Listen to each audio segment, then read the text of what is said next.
안녕하십니까. 안녕하십니까. 스포츠센터의 쌤입니다. 로타일러입니다. 오늘은 스토브리그 소식은 아니고요. 네. 그 하나이글스 또 새로운 소식이라고 해야 되나요?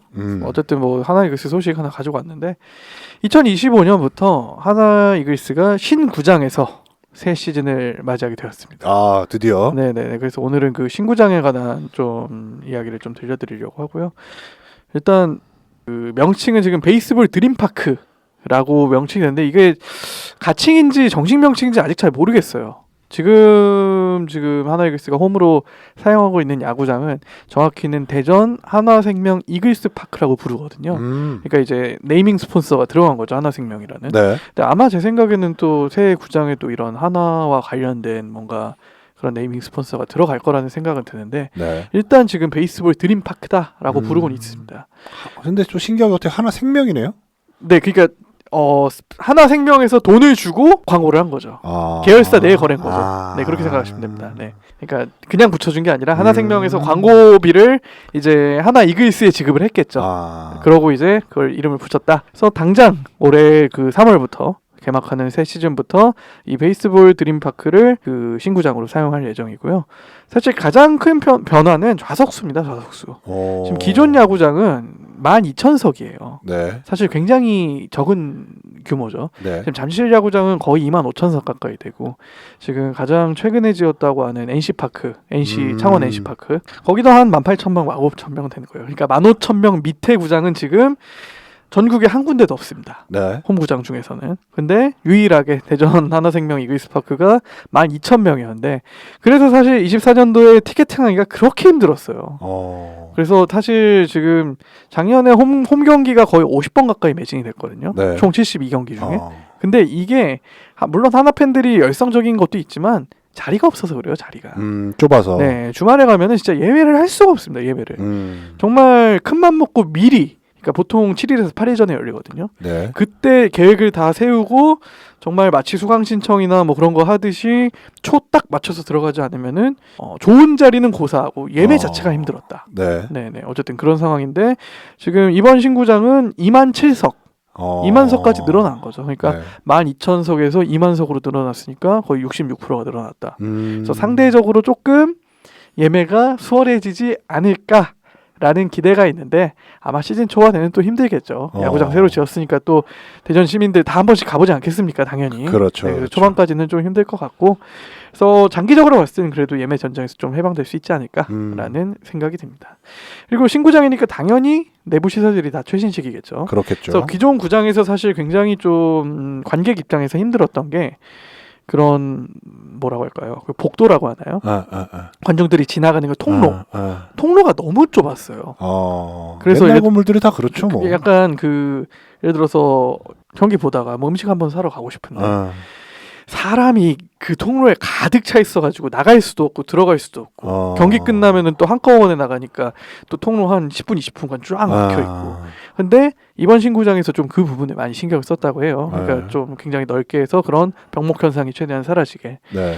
그래서 사실 이전 그 하나생명 이글스파크 소위 말해서 한반야구장이라고 불렀던 거기는 64년도에 개관한 건물입니다. 60년이 넘은 거죠. 60년이. 64년도에 물론 이제 중간에 개보수는 계속했습니다. 하지만 64년에 지은 건물을 아직까지도 사용하고 있다는 게 그 시설이 얼마나 열악한지를 잘 보여주거든요. 그렇죠. 그러니까 진짜 좀 저는 처음 가봤을 때 박물관이네, 박물관. 좀 충격적이었어요. 이게 프로 구단이라고? 이게 프로 야구장이라고? 좀 뭔가 아닌데. 왜냐하면 구단 유튜브 같은 데서도 그런 내부 시설도 나오거든요. 뭐 식당이라든지 뭐 훈련장이라든지 혹은 웨이트 트레이닝장이라고 하든지 정말 열악합니다. 정말 열악해요. 네. 웨이트 트레이닝장은 약간 뭐라고 할까요? 고등학교 교실 보는 느낌이에요. 층고도 굉장히 낮고 공간도 좁아서 기구도 몇 개 안 들어가고 뭐 식당도 굉장히 좁고 라커룸도 뭐 정말 답답하게 생긴 그런 공간에서 정말 심각했거든요. 그래서 제 생각에는 이 신구장으로 옮기면서 그런 일체 시설들이 다 좋아지는 것 자체가 저는 전력 보강에 효과가 있다. 당연하죠. 라고 생각을 분명히 하고 있고요. 복지 굉장히 중요합니다. 네. 이제야 좀 약간 하나 이글스가 왜 부진했는지 좀 이해가 되네요. 네네.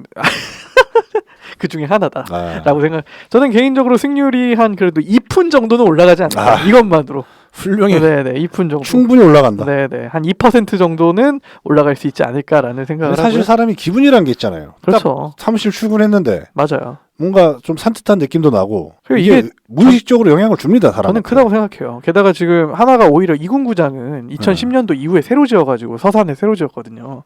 그래서 이군구장은 시설이 굉장히 좋아요. 근데 정작 2군에서 1군이 올라가면은 다운그레이드가 되는 거죠 시설이.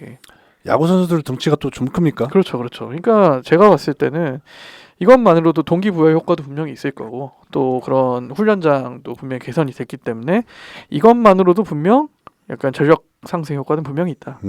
또 구단의 이제 내부적인 특징을 살펴보자면은 첫 번째 특징은 외야 펜스가 비대칭적입니다.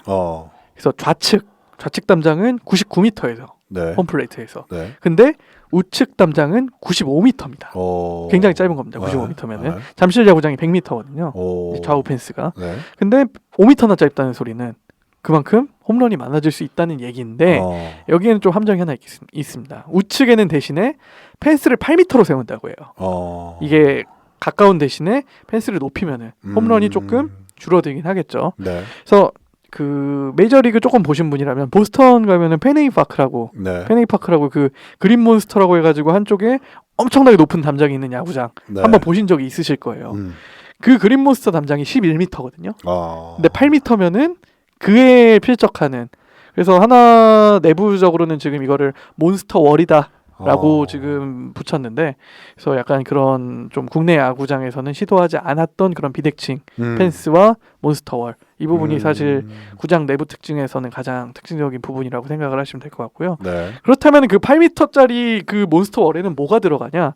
불펜이 들어갑니다. 근데 불펜이 어떻게 들어가냐면은 복층 불펜으로 들어가요. 네. 1층에도 불펜이 있고 2층에도 불펜이 있고, 그래서 거기가 높아지는 겁니다. 이것도 역시 한국에서 최초 시도라고 합니다. 그래서 1층은 홈인 하나 이글스가 사용을 하고 2층은 원정구단. 그래서 팬들이 딱 외야를 바라봤을 때 한눈으로 어느 팀에 어떤 선수가 몸을 풀고 있는지 보일 수 있게 하는 약간 그런 효과가 또 있다고 해요. 그리고 이거는 야구 외적인 부분. 야구장 최초로 인피니티 풀이 들어간다고 합니다. 수영장이. 3루 쪽 실제로 그 요즘 그 드론으로 그 신구장 공사 현장을 한 2, 3일에 한 번씩 찍어서 올려주시는 분이 있거든요. 네. 그래서 실제로 그 3루 측 한 3층 높이를 보니까 그 인피니티 풀 자리가 있더라고요. 그래서 저는 개인적으로 이거는 되게 좀 뭐라고 할까요? 뭐 아니면 도다라고 생각은 하는데, 어쨌든 우리나라에서는 굉장히 특이한 시도다. 여름 관객을 위한. 그렇죠. 이게 사실 타겟층도 아직 잘 모르겠어요. 이게 아이들을 위한 건지 혹은 이제 어른들의 약간 인스타그램 올릴 수 있는 사진 약간 그런 거를 원하는 건지.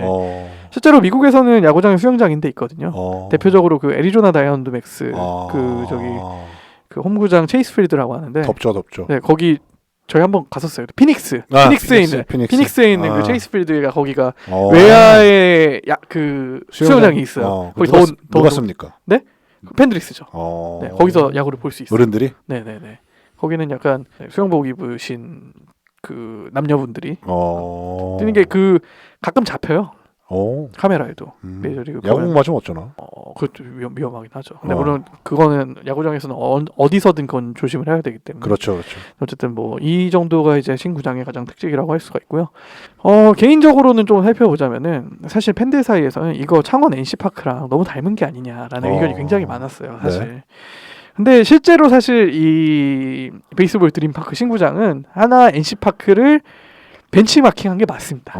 맞고, 저는 개인적으로는 NC파크를 가본 입장에서 사실 NC파크와 똑같이 들어와도 저는 너무 만족스러울 것 같아요. 제가 그 작년에도 방송 몇 번 하면서 그 창원 직관 경험을 말씀드리지만, 저는 지금까지 최고의 야구장은 창원 NC파크라고 생각을 하거든요. 여러 가지 부분에서. 근데 그런 야구장이 지금 신구장으로 들어온다? 저는 뭐 굳이 뭐 이거는 부정적이라는 생각이 들지 않고, 약간 이제 비판을 하는 입장은 좀 특색이 없지 않냐라는 그런 비판의 의견이 있긴 한데, 말씀드렸던 그런 비대칭 펜스라든지 뭐 복층 불펜, 뭐 인피니티 풀 이런 것도 충분히 하나에서 약간 특색 있는 경기장으로서 약간 작용할 수 있는 요소가 될 수 있지 않나라는 생각이 들고요. 충분히 그렇죠. 네네. 또 개인적으로 또 굉장히 긍정적으로 보는 요소는 팬과 선수 간의 동선 분리가 된다는 점이 저는 이게 또 되게 크다고 생각해요. 원래 안 돼요? 원래 좀 안 됐습니다. 그러니까 쉽게 얘기하면은 선수들이 구장에서 나와요. 네. 그럼 주차장 차를 타고 가야 되니까 네. 주차장이 바로 앞에 있습니다. 아. 그러면은 거기를 가는 사이에 이제 팬분들이 엄청 이제 또 달라붙는 거죠. 사인 좀 해주세요. 사진 좀 찍어주세요. 근데 이게 사실 이거 좀 오해하시면 안 되는 게 물론 야구 선수들은 팬 서비스의 의무가 있고 잘 해줘야 되는 것도 맞지만 매일 그러면은 이게 홈구장에 들어가는 게 힘들지 않겠습니까? 예를 들어서 야구가 보통 평일 6시 반에 시작을 하는데 선수들은 한 12시 1시쯤 출근을 한다고 합니다. 네. 근데 그때 가도 팬들이 있다고 해요. 그러면은 아무리 이게 팬 서비스를 해야 되는 입장이지만 그렇죠. 좀 부담스러운 것도 있고 집중력이 깰 수 있죠. 스트레스도 시작부터. 있고. 심지어 이제 약간 야구계 불문율 중에 이제 선발 투수는 절대 약간 터치하지 않는다. 약간 그런 게 있는데 약간 또 그런 거를 무시하시는 분들도 있고. 있겠죠. 네. 그리고 또 여름 같은데 퇴근해야 되는데. 예를 들어서 6시 반에 해서 경기 끝나면은 9시 반, 10시 반 될 거고 또 선수들은 그때 샤워 다 하고 밥도 그때 먹는다고 해요. 그럼 한 11시 좀 넘어서 나오겠죠. 그때까지도 기다리고 있습니다. 집에 가야 되는. 집에 가서 빨리 쉬어야 또 내일 경기를 준비할 수 있는데. 네. 그래서 그런 부분에서 선수들이 물론 팬 서비스에 소홀하지도 않았지만 잘 해줬지만 이제 선수들 입장에서는 그런 부분에 애로사항이 있었고 선수들의 가장 큰 건의사항은 이렇게 좀 동선 분리를 원하는 선수들이 많았다고 해요. 네. 저는 당연히 필요하다고 생각하는 입장이고요. 팬 서비스는 다른 형태를 통해서도 충분히 받을 수 있는 거니까. 그래서 이제 지하에 또 주차장을 이렇게 생기니까 이제 선수 전용 통로라든지 그런 것도 만들어져서 이것도 역시 저는 경기력 향상에 도움이 될 수 있는 부분이 아닌가라는 생각도 듭니다. 충분히 될 것 같아요. 네네네.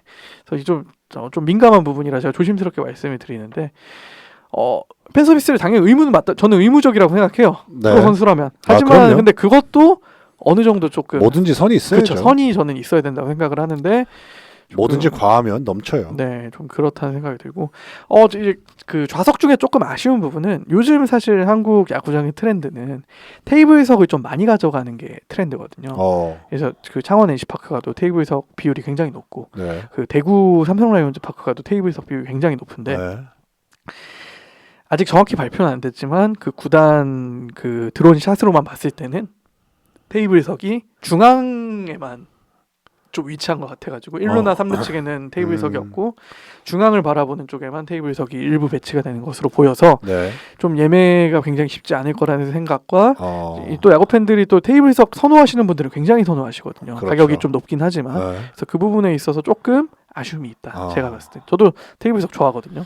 제가 봤을 때 비인기석에 테이블 많이 깔아도 좋을 것 같은데. 그러니까 이게 NC 파크 같은 경우에는 그런 전략을 좀 많이 쓰는데 예를 들어서 좀 외야 폴대 쪽은 진짜 시야가 안 좋거든요. 네. 그쪽에 뭐 테이블석을 깐다든지 네. 혹은 뭐 3층이나 4층에 테이블석을 깐다든지 그러니까요. 뭐 그런 것도 있는데 물론 이거는 제가 봤을 땐 설계하는 입장에서는 당연히 그걸 고려를 했을 거예요. 입장 수익을 최대화할 수 있는 방향으로 했을 텐데 물론 외야에는 그 피크닉 존이라고 해서 그 수원 가면 외야에 돗자리를 펼 수 있는 게 있잖아요. 하나에도 그 우측 외야는 아까 말씀드렸던 불펜이 들어서지만 좌측 외야에는 그 피크닉 존이 또 들어선다는 얘기가 있습니다. 실제로 그렇게 적용을 하고 있고요. 사실 그래서 이 25년의 신구장 시대가 개막을 하면서 이거에 맞춰서 구단에서도 엄청난 투자를 하고 있고요. 실제로 3년 연속 FA에서 가장 큰 손, 22년에는 최은성, 23년에는 류현진 복귀했고 안치홍 내려왔고 24년에 지금 심우준, 엄상백 다 써가지고 영입했고 그리고 이번에 또 구단 CI랑 로고도 다 바꿨어요. 유니폼도 완전히 지금 올해부터는 새롭게 지금 입고 나올 거라고 유니폼도 다 발표를 했고요. 좋네요. 그래서 결국 야구만 잘하면 된다. 그렇죠. 네네. 이제 할 만큼 다 했다. 네네. 그래서 저도 한번 뭐 당연히 올해도 또 직관에 다수 갈 경험이지만 굉장히 기대가 됩니다. 이 새로운 구장에서 쾌적하게 야구를 볼 수 있다는 거. 경기장도 리빌딩했겠다. 네네. 팀도 이제 리빌딩 끝내야죠. 네. 아무튼 대전 한번 시간 나시면 한번 여행으로 또 가볼만해요. 그러니까요. 시간 날 때 한번 가보시면 또 좋을 것 같습니다. 좋습니다. 대전 칼국수 맛있죠. 칼국수 맛있죠. 네네. 저도 꼭 칼국수는 먹고 근데 어쨌든 신구장 소식으로 이번 방송은 또 마무리하도록 하겠습니다. 좋았습니다. 네, 매주 화요일마다 스포츠센터 방송 샘투 타일러 팟빵 채널에서 들어보실 수 있으시고요. 유튜브 샘투 타일러 채널에서 영상 콘텐츠로 만나보실 수 있으시니까 좋아요, 댓글, 구독 부탁드리도록 하겠습니다. 감사합니다, 여러분. 감사합니다.